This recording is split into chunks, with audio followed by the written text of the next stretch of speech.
Assalamualaikum warahmatullahi wabarakatuh. Alhamdulillah, marilah kita bersyukur kepada Allah. Kita selalu diberi kesehatan dan kita harus selalu bersyukur kepada Allah atas semua yang diberikan kepada kita, atas rahmat, taufik, hidayah, rezeki, petunjuk serta nikmat yang diberikan kepada kita. Saya berpesan kepada semua anak cucu saya, kepada anak saya yang pertama Eko Suprianto beserta istri, juga kedua cucu saya Kudbi dan Elo, kemudian Alfa Dwi Saturyono beserta Dewi, juga kepada Fathul Muin beserta istri yaitu April dan Kalisa cucu saya, juga kepada Lina Nur Badriah. Marilah kita selalu bersyukur kepada Allah, menjalankan perintahnya dan menjauhi larangannya. Kalimat ini pendek memang, ya, kalimat pendek, menjauhi larangannya, ya, menjalankan perintahnya. Ini pendek kalimat ini. Tetapi kalau kita tidak biasa, ya kita sepertinya berat gitu ya untuk melaksanakan itu. Ya, sangat berat. Tetapi kita harus memaksakan diri supaya berbuat seperti itu. Ya. Jadi kita paksa diri kita untuk berbuat, yaitu menjalani perintahnya dan menjauhi larangannya. Ini mari kita camkan baik-baik. Berarti kita harus jujur. Ya, jujur. Hanya satu kata nih, malah hanya jujur itu aja, jujur. Tetapi berat. Untuk melaksanakan satu kata jujur ini berat kalau tidak biasa, apalagi imannya tipis atau lagi menipis, mungkin itu berat untuk jujur. Walaupun hanya satu kata, yaitu kata jujur, ya sulit untuk dilaksanakan. Tapi coba mari kita usahakan untuk melaksanakan kejujuran itu, ya. Kalau kita bisa melaksanakan kata jujur itu dalam kehidupan sehari-hari, insya Allah kita akan selamat, baik di dunia maupun di akhirat. Kalau kita jujur, insya Allah kita akan lepas dari dosa. Namanya sudah jujur, jadi lepas kita dari dosa. Tapi kalau kita tidak jujur, kita mesti nanggung resikonya resiko di akhirat gitu ya.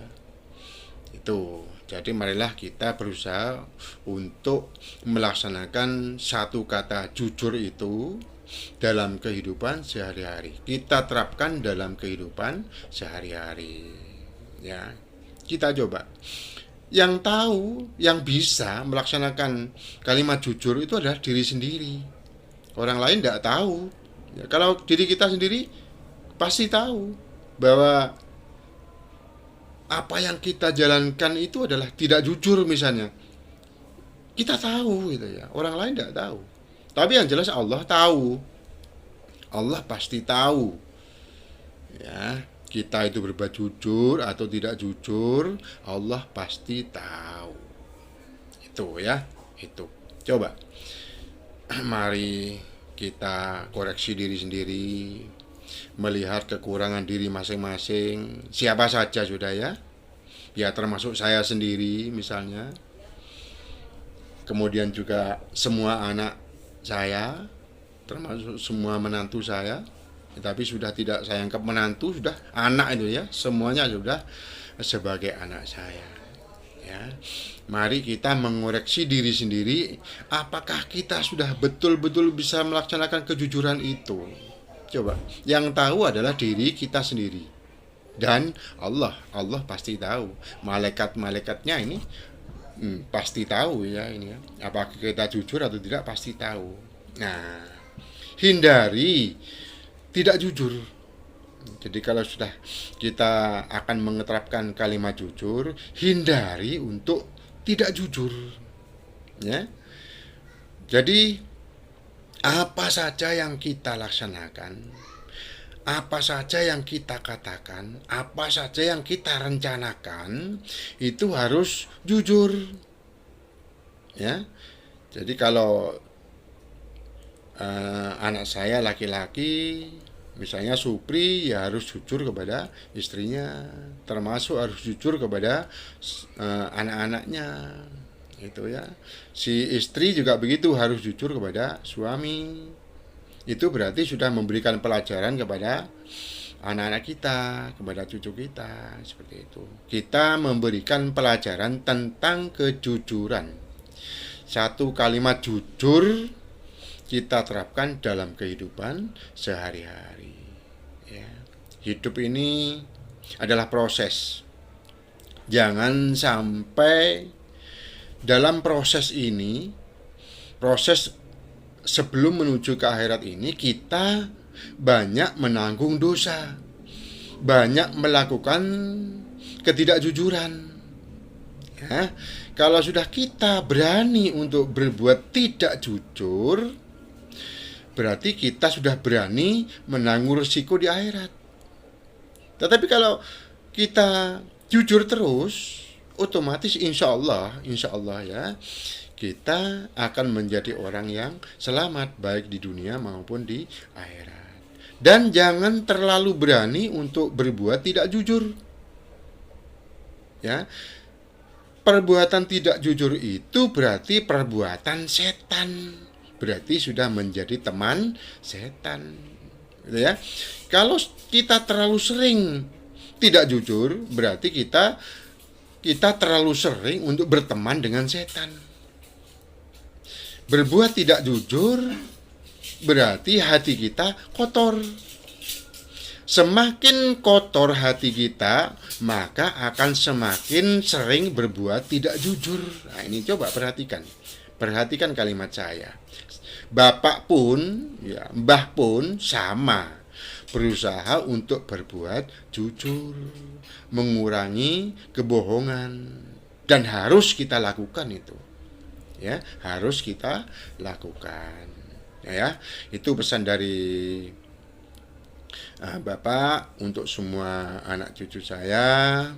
Semoga kata jujur dan berlatih kejujuran ini bisa diterapkan dalam kehidupan sehari-hari. Jangan sekali-kali mengikuti perbuatan setan. Ya, berbohong itu termasuk mengikuti perbuatan setan. Tidak jujur, berbohong itu tidak jujur, ya mengikuti perbuatan setan. Jangan terlalu sering berteman dengan setan.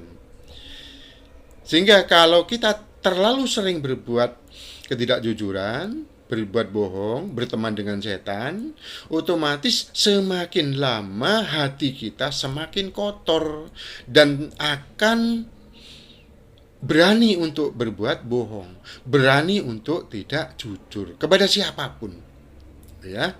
Jadi tidak jujur itu bisa pada diri sendiri, kepada teman kita, kepada istri kita, kepada anak kita, atau kepada cucu kita, atau kepada orang-orang yang di dekat kita. Nah, itu ya. Itu. Jangan sekali-kali mencoba untuk berbuat tidak jujur. Nah ya, satu dulu pesan saya untuk sekarang ini yang saya sampaikan adalah berbuatlah kalian sejujur-jujurnya, ya. Jangan sampai menyakiti istri kalian, menyakiti suami kalian, menyakiti anak kalian, ya. Jangan menyakiti siapapun, ya. Jangan menyakiti siapapun. Berarti siapapun ini apa saja udah. Ya istri kita, suami kita, anak kita, cucu kita, hewan piaraan kita, dan lain-lain. Jangan pernah berbuat kebohongan. Jangan berbuat kekasaran. Jangan berbuat kesombongan. Nah, ini tambah lebar dah saya dah ngomongnya sudah ya. Nah, itu. Jangan sampai membentak istri, anak, cucu, ataupun orang lain. Jangan sampai berbuat seperti itu. Ya. Jangan merasa kuat. Ya. Jangan merasa sombong. Jangan merasa banyak uang, misalnya. Ini cuma contoh aja ya. Karena dengan uang kadang-kadang kita bisa berbuat semena-mena. Itu, perhatikan. Kalau bisa usahakan untuk berbuat sebaik-baiknya, sering menolong orang lain, gitu ya. Supaya kita akan mendapatkan pertolongan dari Allah, itu ya. Karena kita berbuat itu adalah merupakan tanaman kita. Kita berbuat baik juga nanti tanaman kita nanti akan tumbuh baik. Kalau kita berbuat tidak jujur, bohong, itu juga tanaman kita akan berbuah kejelekan pula. Oke? Baiklah. Itu dulu sementara, walaupun hanya sedikit. Mudah-mudahan kalian semuanya, semua anak cucu saya, semua anak-anak saya bisa menjalankan pesan saya. Mohon maaf, ini hanya pesan yang singkat, tetapi isinya insya Allah sangat bagus bila dijalankan dalam kehidupan sehari-hari. Demikian, saya akhiri dulu. Assalamualaikum warahmatullahi wabarakatuh.